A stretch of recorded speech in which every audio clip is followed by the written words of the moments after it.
is a video of how to remove your injection pump on a Humvee. Disconnect your battery as usual. You would need to remove this engine oil filler breather. There's two bolts, 13mm each. I've already loosened everything. So you just remove the clamp, remove the hose that goes to your PCV valve, pull it aside. You've already moved two bolts here and here. You'd have to tug this pretty hard because it's not easy to come off. Pull it off. You've got a rubber seal. Remove it.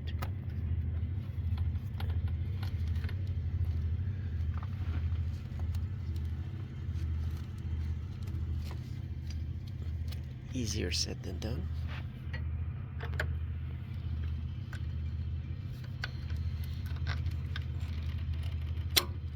There it goes. You've got 3 bolts that hold the injection pump. You have to turn the engine over little by little to get access to those 3 bolts. You'll also see a little pin, a locking pin at the bottom here. There's only one way for us to go in. There's also a spring-loaded plunger in the middle, which is this guy right here. Gotta watch for that, it doesn't fall out. Next,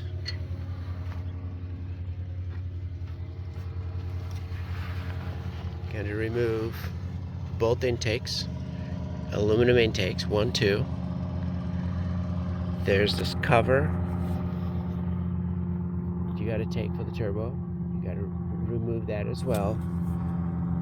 Pull it aside, and then you'll get access to your injection pump.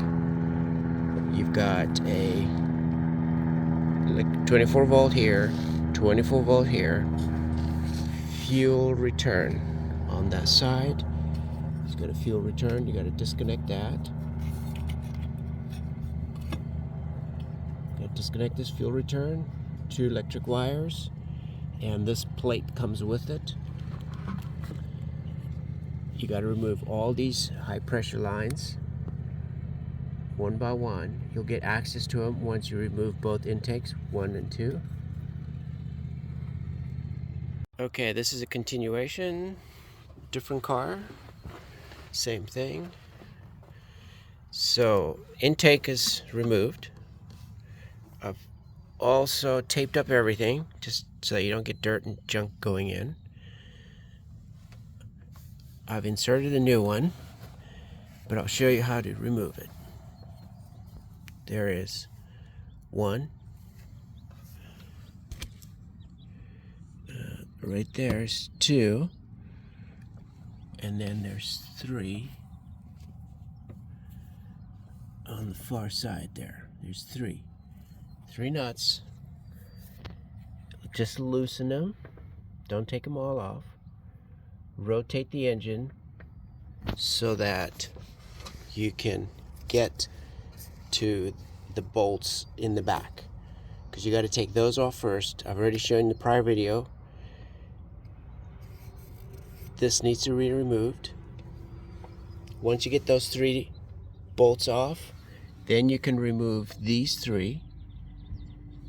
Loosen all your high pressure lines. I also loosen them here. They're just finger tight. So you can just loosen everything. You may need to completely remove them so you can move these out of the way. So once you get them out of the way, you will be able to move the injection pump about 4 inches forward. So all these need to be loosened on the injector. Here's another one right here. There's 4 of them on this side, obviously, and 4 on this side. I'm just going to stretch over. 4 on that side. Loosen everything so these will wiggle, get out of the way. Push them backwards towards the back of the engine. And then you just slide this out. and remove it.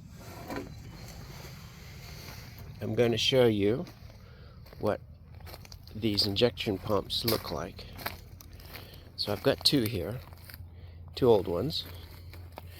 You can see in the back they've got 3 bolts, a locating pin. This one has the plunger on it. I recommend putting grease on it before you install it. Load it up with grease so it doesn't fall out. You don't want it falling in the engine. These are the 3 sliding, so you can adjust your timing. And there'll be a timing mark on top. So here are an old beat up cover. Underneath here is a screen. This is the inlet. The fuel comes in here, goes through the screen, it goes into the low pressure side, and then it goes into the high pressure side and comes back out. So you've got your 24 volt solenoid that opens, and this lets the fuel return back to the tank. This is for your cold start.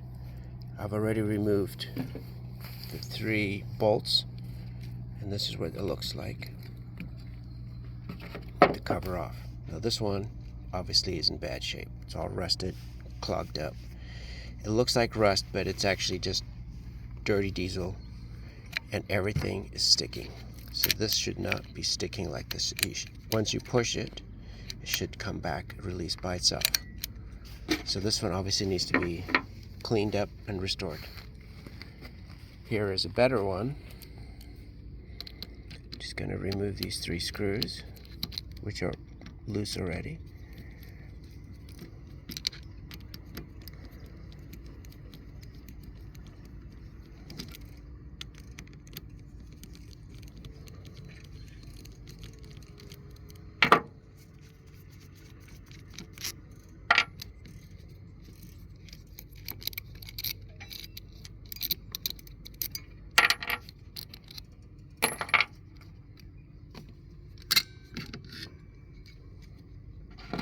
So here is your solenoid that opens the valve,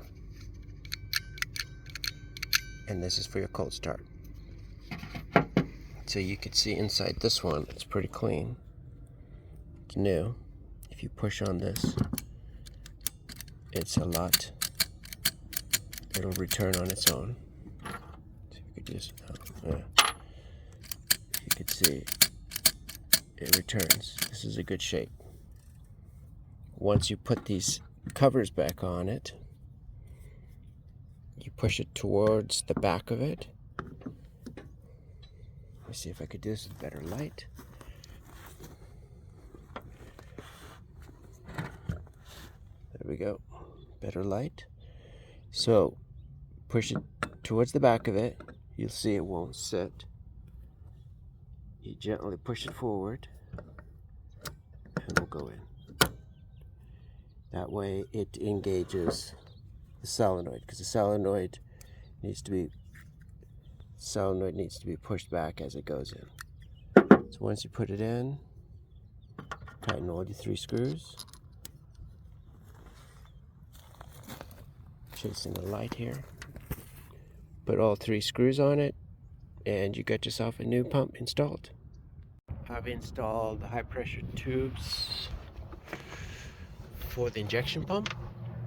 So you can see they're all brand new. You start with the bottom ones. You go one by one. You just follow them and route them. Just do one by one. Start at the bottom. I use 5/8, 3/4.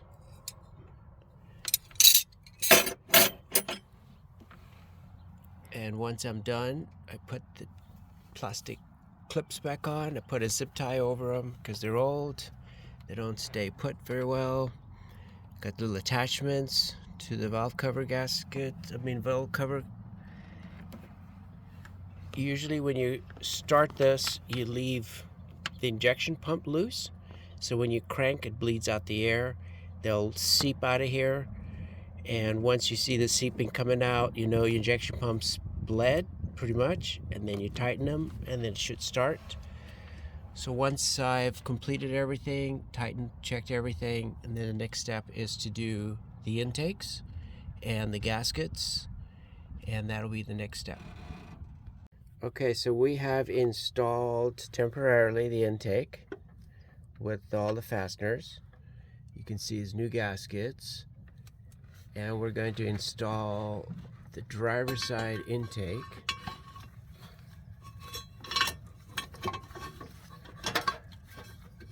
It's pretty easy to do. Just line up all the holes.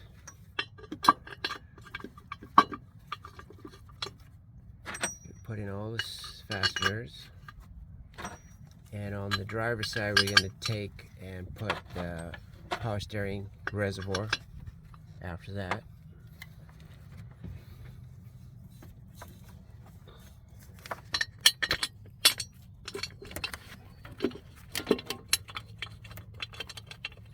Obviously, we're going to take each fastener out one by one and put Loctite on it and seal it so that it doesn't leak, and torque it.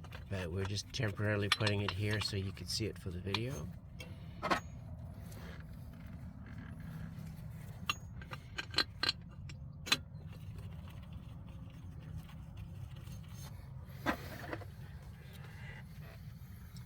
And we're later on going to connect the return fuel hose to this, and then the electrical and throttle position sensors.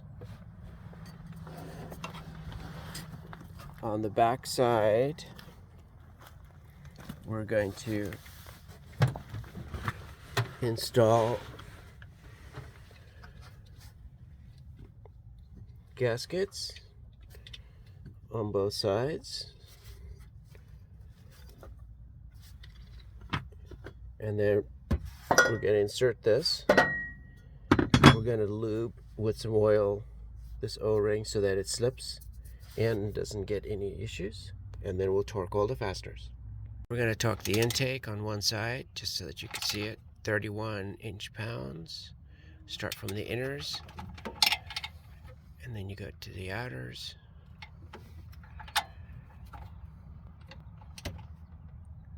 And we'll do it in multiple steps. We'll do, 10 15s and then 20s and then 31s.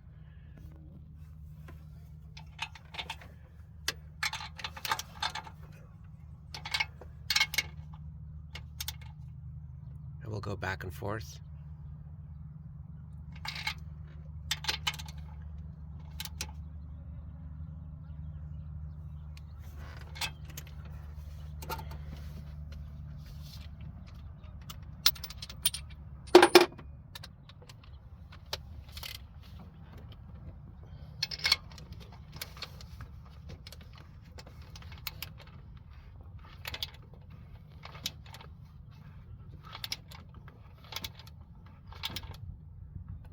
Friend helping out today.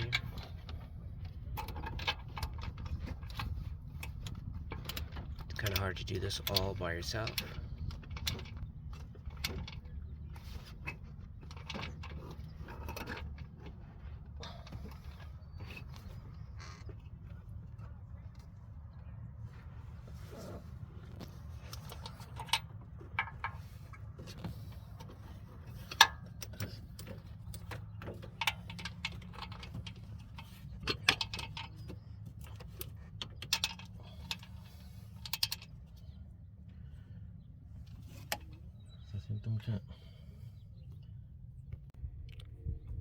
We're going to do the last 31. We've done several phases.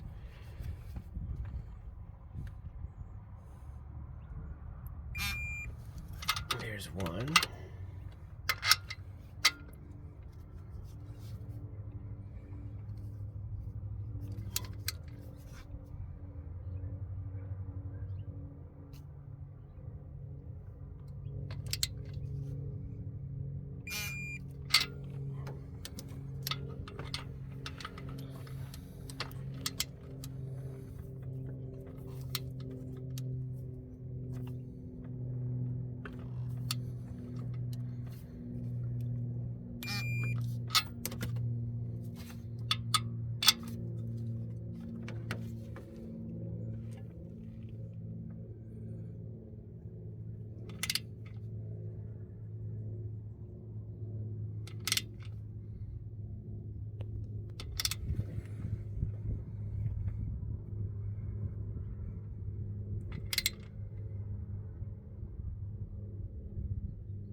last one in the back.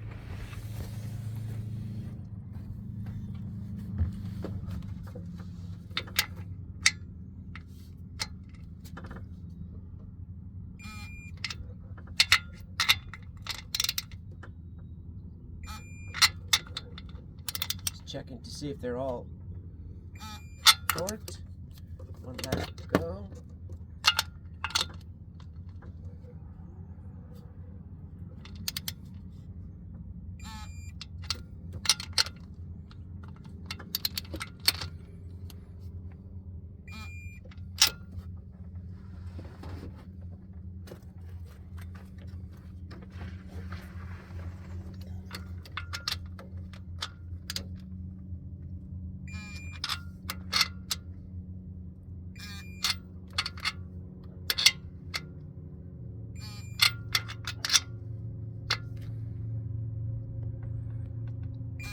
That's it. So I've installed a crossover for the turbo. This is the turbo crossover from both manifolds. They take these two rubber gaskets. You simply insert them on both sides. It's not pushed all the way in, so it makes it easy to install. I've got my hardware fasteners with Loctite on them, and you simply install them. There is the third one in the front. Just finger tight them.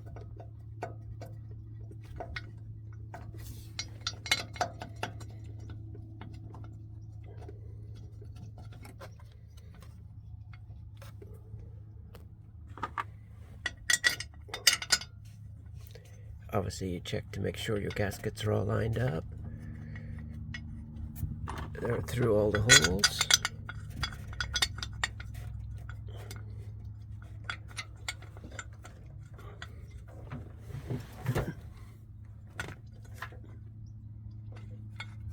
Okay, this one's going in.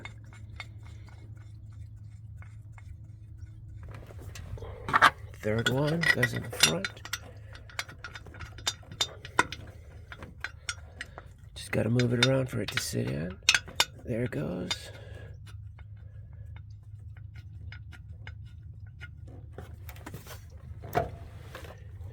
And then you start torquing them. That's it. So usually after I've installed my intakes, new fuel injection pump, I will put a new filter. I'll do another video separate for fuel, but this is the highlight. This is the inlet from the lift pump. This is the outlet that goes to injection pump. So what I do is I disconnect it here. I have an electric, cheap eBay fuel pump, electric fuel pump with the filter, and I'll suck in here until it comes out, and then I'll connect it to the return and let it run for a few minutes. And that's how I do my bleeds without having to crank a lot. So then I will connect it to my return, my tank return, connect it to here, and it'll just rotate and recirculate and get the bubbles out. And that's how I do it. Obviously there's also the bleed on your fuel filter. Once you have inserted everything together, you would bleed it with this screw. So normally you would just crank and have this loose until all the bubbles are out, and then fuel starts leaking. Then you would tighten it, and the pressure would start building and going down this tube all the way into your injection pump. And then it returns out of here into this hose, down this tubing, back to the tank. Last thing to do is put the air filter intake tube. Everything else is connected. You've got your throttle position switch down here. It's all connected. I'm still going to leave this open, and I'll connect it later once I bleed the system. You got your 24 volt 24 volt to the injection pump. It's all connected. Got a breather hose that goes with the intake. Throttle is connected. Power steering reservoir is connected. I'll have to bleed it as well, fill it. Intake tube goes in here.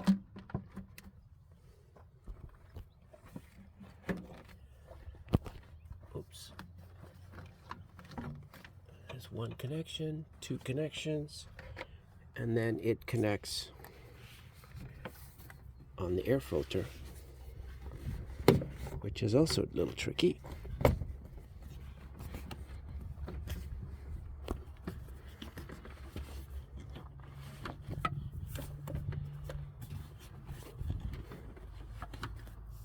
Okay, it's a little tricky.